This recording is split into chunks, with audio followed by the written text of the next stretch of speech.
Good morning. I hope you'll sing with me this morning.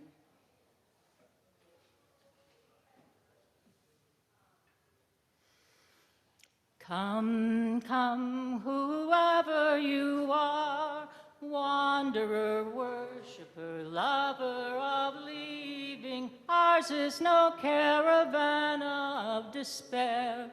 Come yet again, come. If you know where to come in for the parts, please do that. Come, come, whoever you are, wanderer, worshiper, lover of leaving, ours is no caravan of despair. Come yet again, come. Come, come, whoever you are, wanderer, worshiper, lover of leaving, ours is no caravan of despair. Come yet again, come.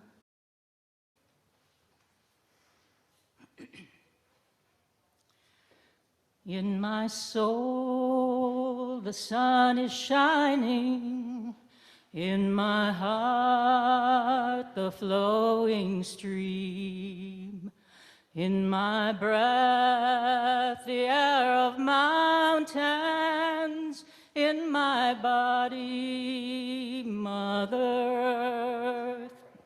In my soul the sun is shining, in my heart the flowing stream, in my breath the air of mountains, in my body Mother Earth.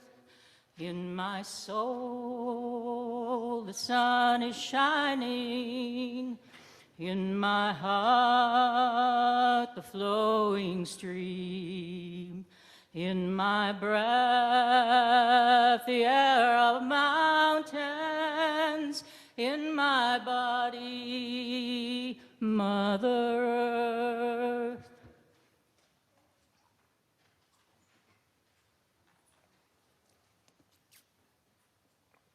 This next one, although not written as a round, can be sung like a round, but only with two parts. So what I'd like to do is we'll sing it all together once, and then, let's sing it. Then this side will start and sing it a second time, and I will cue you to join me to come into the second part. It'll be fine. From you I receive, to you I give, together we share, and from this we live. From you I receive, from you I receive, to you I give, together we share, and from this we live. From you I receive, to you I give, together we share, and from this we live. Oh, that sounds so good, thank you. I gotta get on the mic, sorry. I forget I have to get on the mic. This next one we're going to sing is a Hebrew song, one of many that is sung without words. The practice is based on the idea that words of a prayer can sometimes get in the way of connecting with the holy, the good, or God. And so singing this way helps us enter a prayerful or meditative mood. And I'm grateful for our friend Laura helping us today.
Good morning. Welcome to White Bear Unitarian Universalist Church, a community of children, youth, and adults aspiring to live the values of courage, reverence, and compassion. My name is Jim Van Ostrand. I use he, him pronouns, and I'm a member of our board of directors. If you're new today, we offer an extra welcome to you. Be at home here, and please fill out a guest card so we can more fully welcome you. You can find paper guest cards at the Welcome Center and a digital guest card on our website. The link will be in the chat box. We're glad you're here with us. Our Membership 2 class will be taking place today from 1 to 2:30. Participants can attend in person or via Zoom. For more details, contact Reverend Jack. This afternoon, our Relational Covenant team is hosting 2 different listening sessions from 12:30 to 2 p.m. One will be happening on Zoom and the other in the Wheatley Room. For more details, contact Reverend Sarah. Also, we want your input about the search process for our next settled lead minister. If you haven't filled out the survey yet, please do so soon. Your board of directors, with some additional help, will be making calls this week to those who haven't yet filled out the survey. We really want to hear from everyone about this important process. If you haven't done it yet, it's really, I think, only just a couple of questions. I have to confess, I just did it Friday. So I don't have to call myself this week. But if you don't want to call, try to get on there today yet and just do it. It's pretty quick. Welcome to our church. Together we grow our souls and serve the world in love.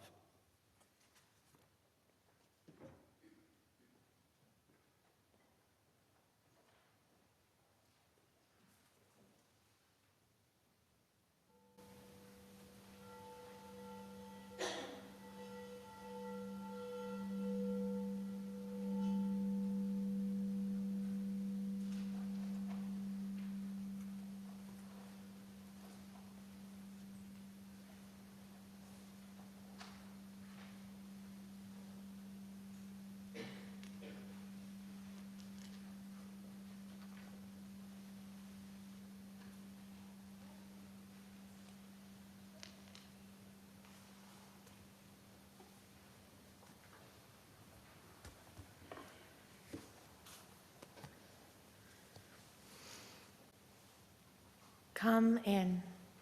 Come into this place which we make holy by our presence.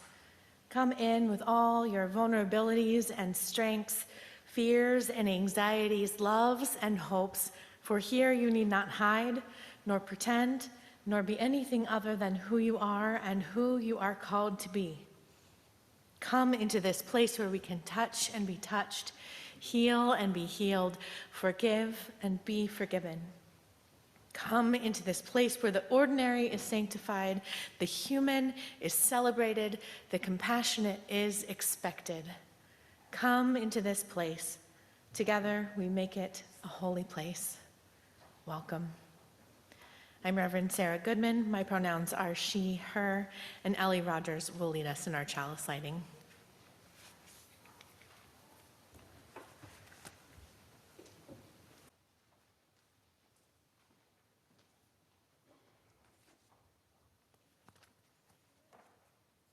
Good morning. My name is Ellie Rogers, and I use she, her pronouns. 3 May days ago, my partner Lewis and I were sitting right here in this church, singing Bread and Roses, probably with some of you, the labor rights song that asserts people need not only bread, not only just enough to survive, but roses too, beauty, rest, nourishment for the spirit.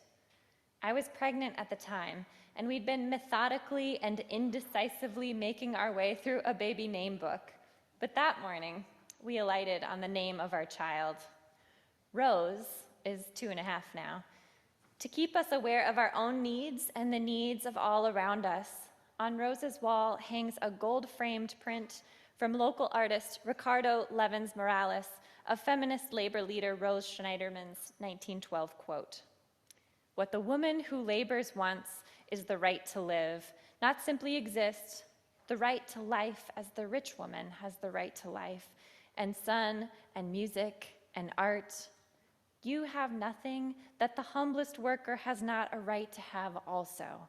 The worker must have bread, but she must have roses too.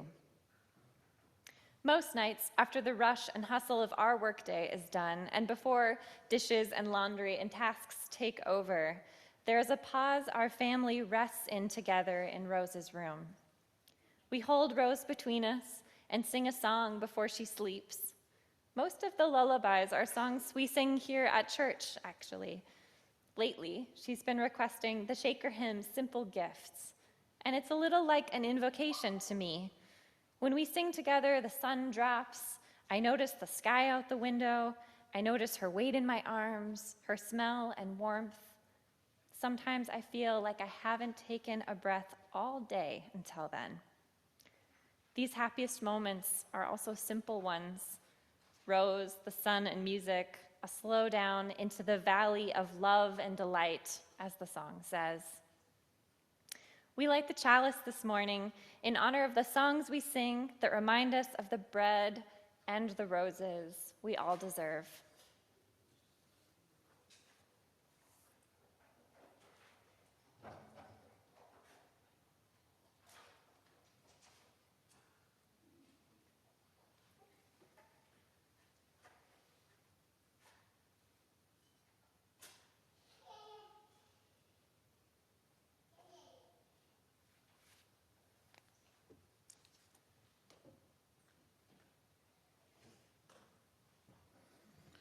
Please join me in our opening words. Love is the spirit of this church, and service is its law. This is our great covenant, to dwell together in peace, to seek the truth in love, and to help one another. I'm Reverend Jack. Please use he, him pronouns for me. Our opening hymn is Seek Not Afar from Beauty, number 77 in the gray hardback hymnal.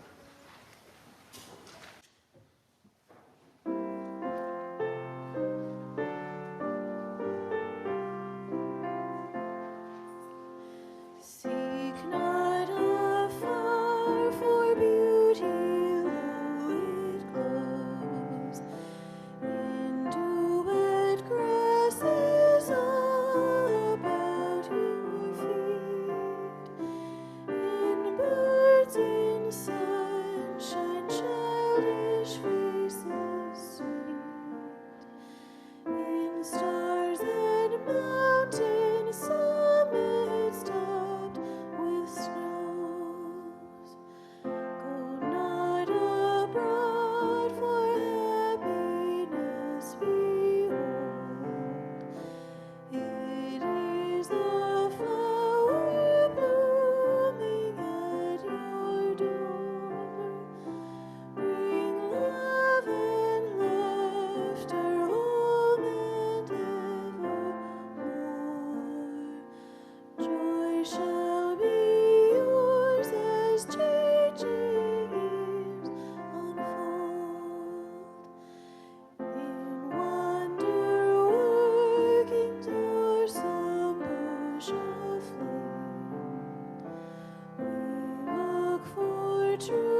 Good morning. My name is Amy. My pronouns are she, her. Oftentimes, the stories that we share with one another here on Sunday mornings take us to different times and worlds, but sometimes it's also important to share stories that represent our lives here and now. One of the reasons we might share a story is to open a window into our lives to illustrate for others what is important to us, what we hold high, how we live our lives, and who we share our lives with. These are all really important stories. The story I want to share with you all this morning is about this community and about a ritual that we often practice together in our circles for children and youth. It might look familiar to some of you, and it might be brand new. I have shared about it a couple times in this space before. We've practiced this ritual together for a few years now in the before times and through the pandemic over Zoom. And this morning, I want to invite all of you to be a part of this ritual and a part of this story as well. So this ritual is simply one of noticing and naming. It's a time when we take time to notice what it is that we are holding in our hearts in the midst of a busy world, and to name it if we feel called to, and to look around and notice that each and every person in our circle is also holding something in their hearts too. And so we begin this simple ritual by lighting a chalice. Whoop, stuck. And by lighting a chalice, we're just naming that this space and time that we share together is special, it's sacred, and it's time for one another. After we light our chalice, we invite our children and youth and the adults who are facilitating those circles to grab a small object, usually this is a stone, and to just hold it in their hands. If you're at home, maybe you have an object nearby that fits in the palm of your hand like this. Take a breath, we say. Feel its weight and its shape and its imperfections. Maybe play with it in your hand a little bit. Take a breath, and then let your attention move from the weight of what's in your hand to what it is that you're holding in your heart. And maybe what you're holding in your heart is joy or sorrow or worry or excitement or exhaustion, or sometimes it's silliness that we're holding in our hearts. Whatever it is, just notice it and hold it as you hold the stone in your hand. And then when you're ready, we invite anyone in our circle to take our object and to set it down where we can see it and hold it together on our altar or on your home altar. And when you do that, we invite people to share aloud a word about what it is that they're holding if they feel comfortable. And so, either in person or around our little Zoom boxes on our screens, we've taken time sharing one by one the many things that we hold together. The lost teeth, the birthdays, losses of pets, loneliness, worry, excitement, sleepiness, sadness, silliness. And sometimes there have been days where we haven't been quite sure what we've been holding, or we aren't quite ready to name it. And on those days, we just hold it silently together, and that's okay too. This simple ritual is a visual that reminds us that our work in this community is to make space to name what it is that we are holding, and when we feel ready to do so, to remember that none of us needs to hold it alone. And that's true in our circles in our classrooms, and it's true in this big circle here and on Zoom in worship. And this is where you all, in a moment, are going to enter this story. We're going to invite you to participate in this ritual.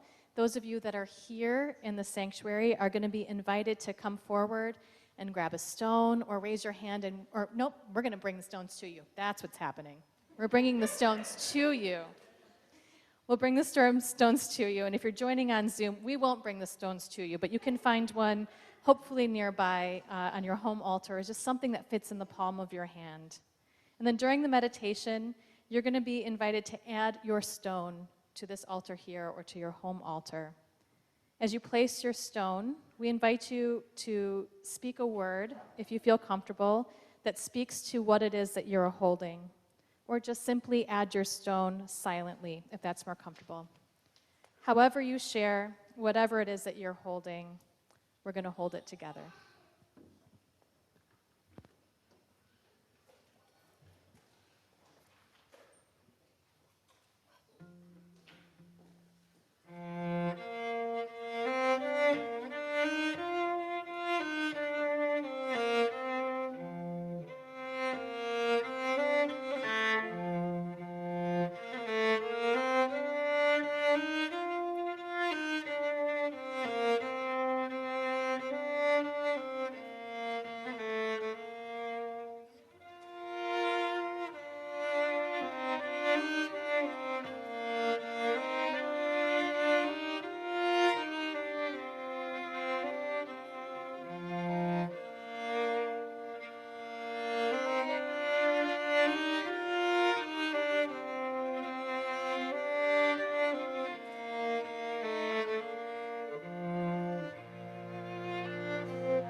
Take a breath. As you hold your stone in your hand, feel its weight, its shape, its imperfections. Take a breath and let your attention move from the weight that's in your hand to what it is that you hold in your heart. What is it that you are holding? Maybe you hold joy or sorrow, worry, excitement, exhaustion, or silliness. Whatever it is that you're holding, just notice it as you notice the stone in your hand. Hold it and take a breath.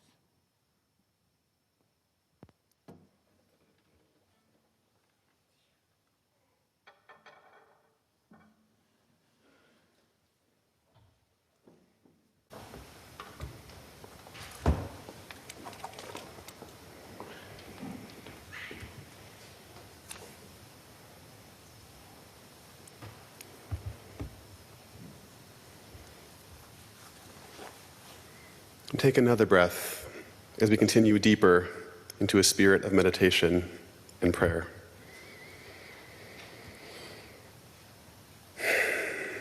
Gathered as we are together, about 50 people in the room and 50 households on Zoom, we'll be invited in a moment to place our stones on the altar, to release our burdens into the web of this community, to place our joys next to someone else's sorrows.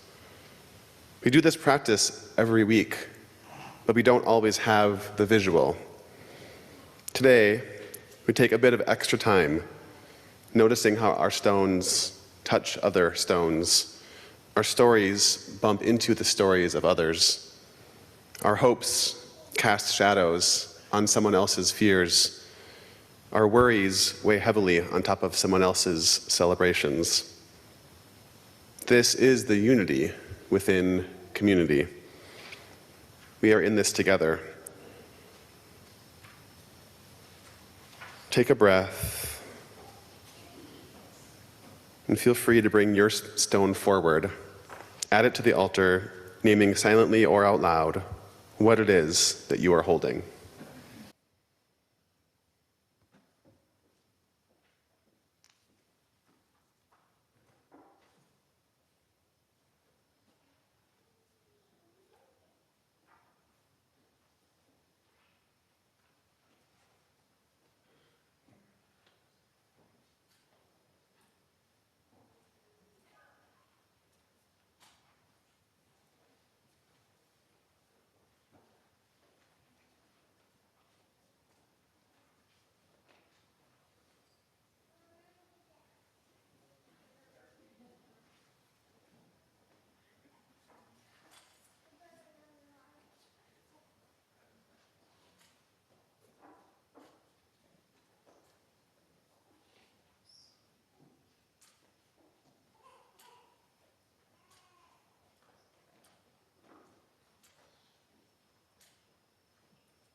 We see this wall of stones, this representation of our collective joys and sorrows, and we know that there is so much more. May we tread carefully along life's pathways. This morning, we celebrate with Anne and Trigg that their daughter, Kirsten Eggy, and her husband, Isaac, are moving from New York to Minnesota for grad school. Leaving the Saranac Lake UU Fellowship, Kirsten is eager to attend here again, where she grew up in the youth group in the 90s. We also lift up a prayer from Nancy Cosgriff, an intention for Aaron, Elsie, and Jean. And now, in the silence of this moment, please name out loud what you're holding.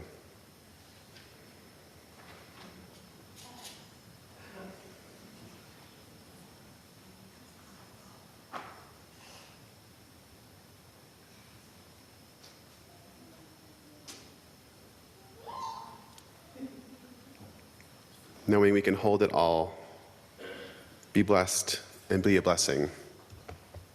Amen.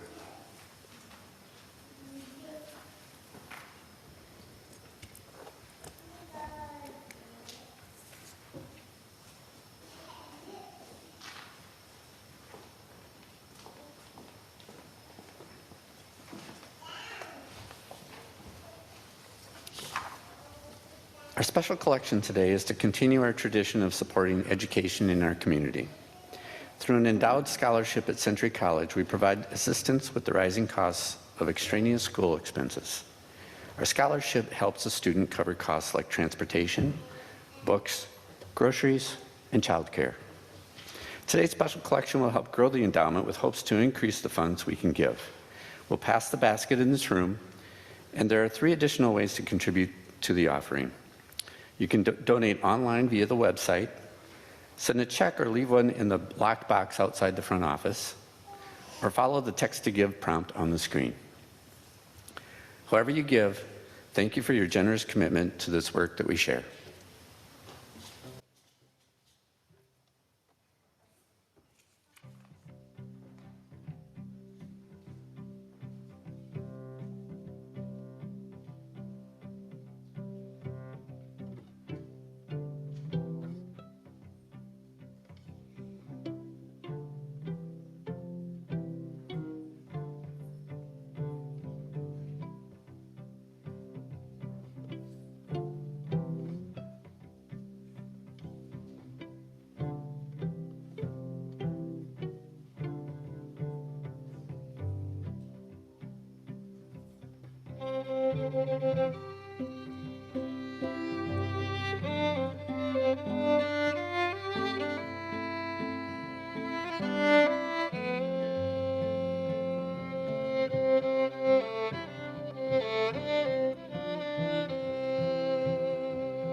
Our reading this morning is Joy Sits Quietly by Heidi Barr, From Slouching Towards Radiance. The other day, I was talking to a neighbor, and we decided joy must look different than it used to.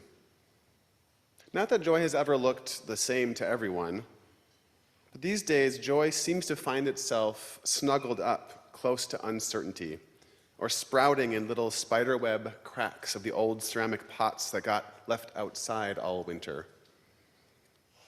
These days, joy can be kind of subtle, can't it? There are these fleeting moments when you can't believe how wonderful it is to be alive, right there next to times that stand still. Times laced with worry, lament, or self-loathing. Feelings that have rather strong staying power. And instead of telling you not to feel those things, or offering empty reassurance that everything will be fine, joy just sits quietly in your shadow until you notice she's not giving up on you.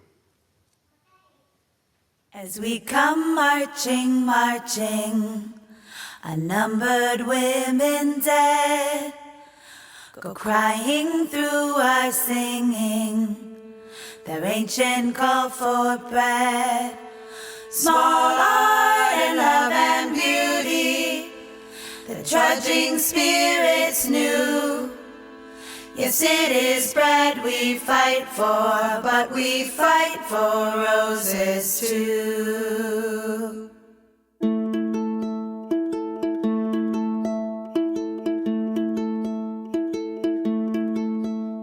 As we go marching, marching, we bring the greater days. The rising of the women means the rising of the race. No more the drudge and idler, tend that toil where one reposes, but a sharing of life's glories, bread and roses, bread and roses. as we come marching, marching. We battle too for men, for they are women's children, and we mother them again. Our days shall not be sweated, from birth until life closes. Hearts starve as well as bodies. Give us bread, but give us roses.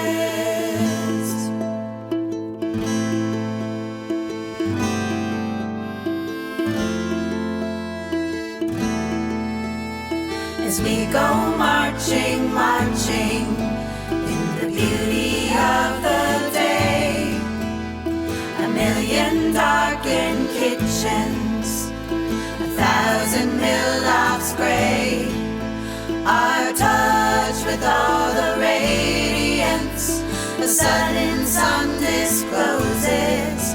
For the people hear us singing bread and roses, bread and roses.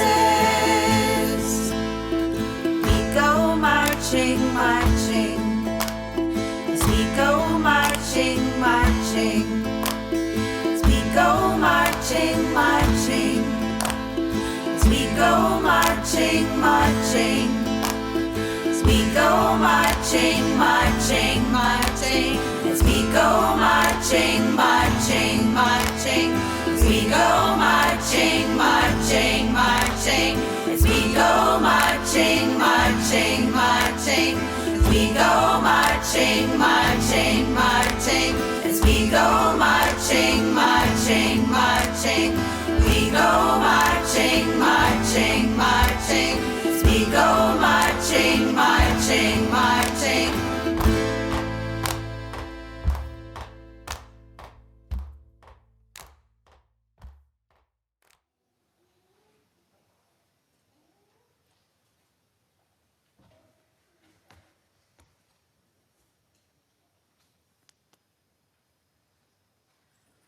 I just adore that song.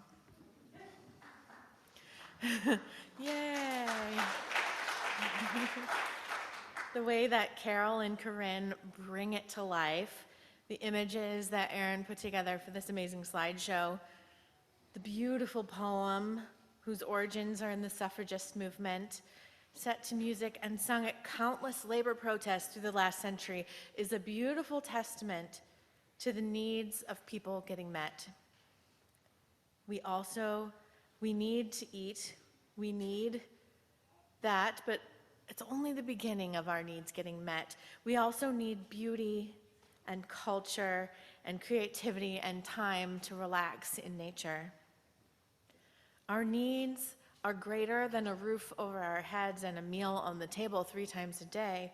Our needs are emotional and physical, mental and spiritual. On this May Day, this International Labor Day, it's here that we are celebrating unions and their power to demand that people's needs get met.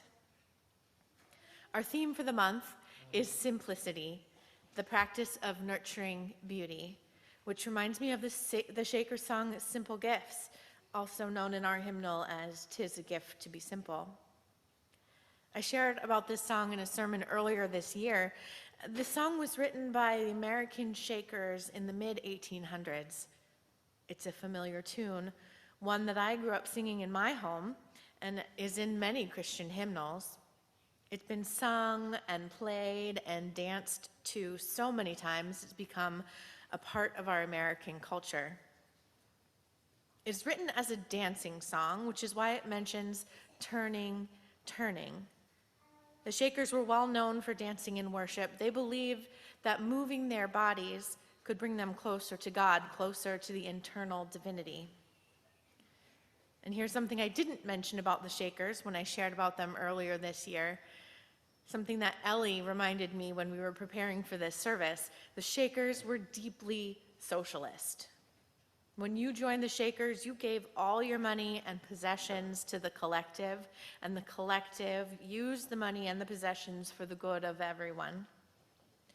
You worked together, you lived together, you worshiped together. It was a true utopian dream. Unfortunately, it was also an unsustainable one in the end, but it was a dream fulfilled for those many who did live it. They truly believed that once your needs were met with food, housing, meaningful work, and community, that when your simple needs were met, that in that simplicity, you could be happy. To live simply, to have just enough wealth to live safely and comfortably, to have room in my life for creativity and connection to the divine. Oh, that sounds like all I want in my life, all I've ever wanted in my life. About a month ago, I saw an article in the Washington Post about Finland being named the happiest country in the World Happiness Report for the 5th year in a row. The author, Kinsey Giddick, who had lived in Finland for a time, was surprised by this because, to her, the Finns didn't seem very happy. They seemed kind of like melancholy people. She writes, "The thing about the Finns, in my experience, is they're one of the most reserved people on the planet. Blatant signs of glee are not in their playbook." Giddick then goes on to quote Katja Pantsar, an expert on the topic of Finland and Finnish culture. "Finns might be totally satisfied, but they don't have the same body language, like smiling." Giddick goes on to write, "Don't let the Finns' poker faces fool you. If the World Happiness Report is to be believed, Finns are masking a deep contentment built on the appreciation for society that puts the public good first." Everybody has access to the basics, says Lissi Hattinen, who's a resident near Helsinki. She's talking about guaranteed health care, tuition-free school, a living wage, and affordable housing. These programs are well thought out and work, she says, so that the basic foundation is there for you to be happy. I think happiness is grown not from attaining success, but from the fertile soil of having all your needs met. When everyone has access to the basics, everyone has the opportunity to pursue happiness. When you aren't scraping to get by, working too many hours for not enough pay, when you aren't worried about the next health care bill or mortgage payment or tax hike, when you aren't teetering on the edge of losing everything, then there's room for personal goals and spiritual growth and grounded happiness. I would choose voluntary simplicity in a heartbeat. I could live with fewer possessions, better quality, built to last, ready to be repaired. I can live in a modest house, in a modest neighborhood, always have and always will. And if I had any kind of green thumb, I would build a garden for my family, but I don't. We already get all of our kids' clothes as hand-me-downs or from retail secondhand stores. And still, the lure of consumption pulls at me regularly. If only I had the perfect organizing system, I could be neater. If I only had the newest, fastest computer, I could be more productive. If only I had the will to live beyond the structures of society, if I only could choose to give up more for less, I could be happy if I chose voluntary simplicity, certainly, right? But none of that is possible when there is so much involuntary simplicity. People in this country do not have their needs met.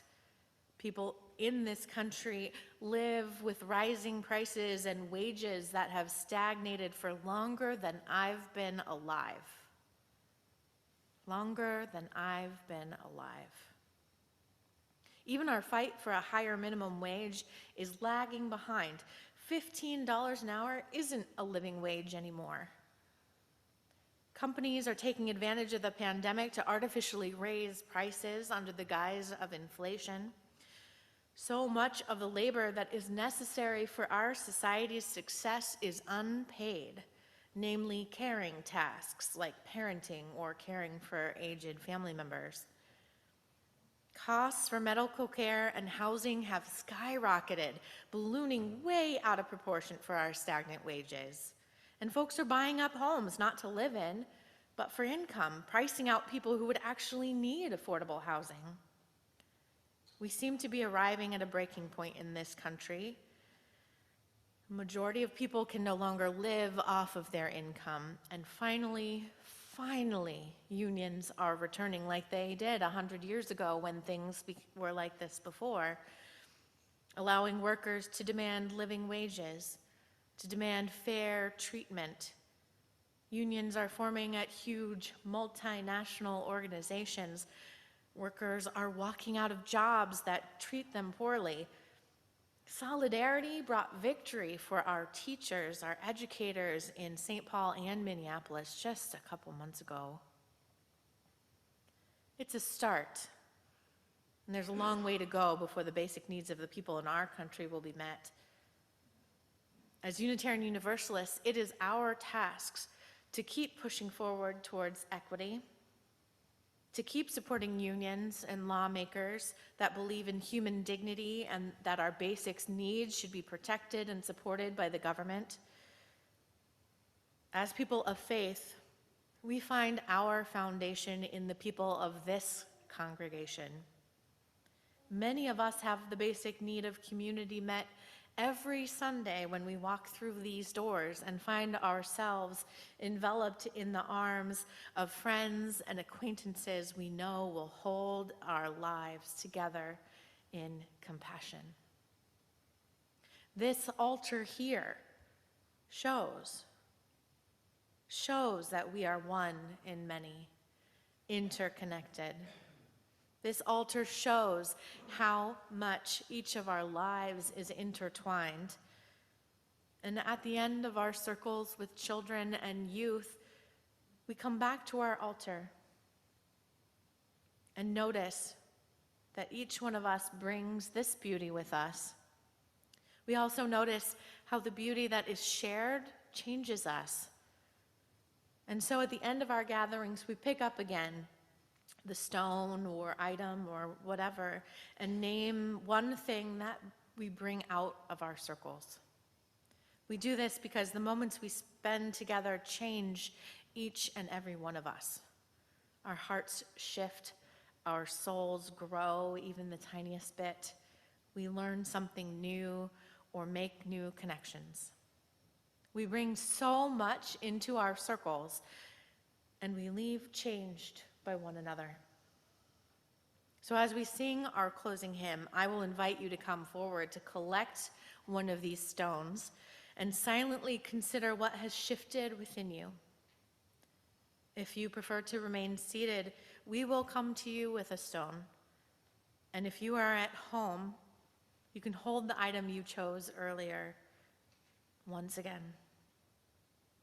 So we will be singing our hymn twice through. It is number 16, "'Tis a Gift to Be Simple." Hopefully you know the tune well enough not to have to hold a book while you wander through the space. Remember though, this is a dancing song, so if you happen to be dancing while you come and collect your stone, you'll be coming round right.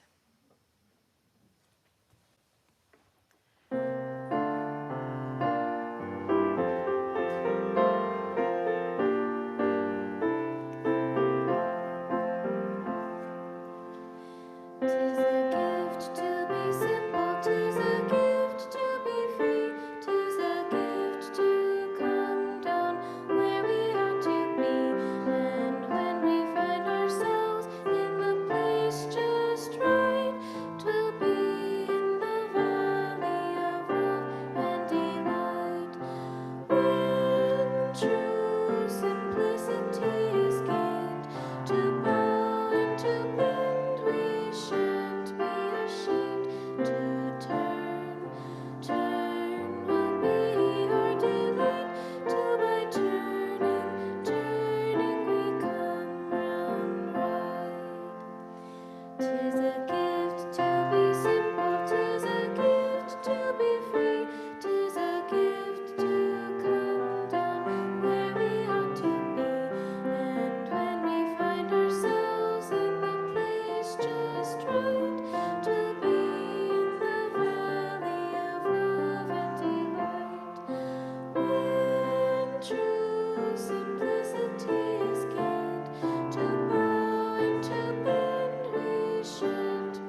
We will close with these words from our reading. Joy sits quietly in your shadow until you notice she is not giving up on you. May you leave here with the true knowledge that joy and sorrow are sisters, both bloom in their time, and both come and go. May you leave here knowing that you are worthy of love and having your needs met. May you go into the world and show up for yourselves and those around you. And may you go in peace.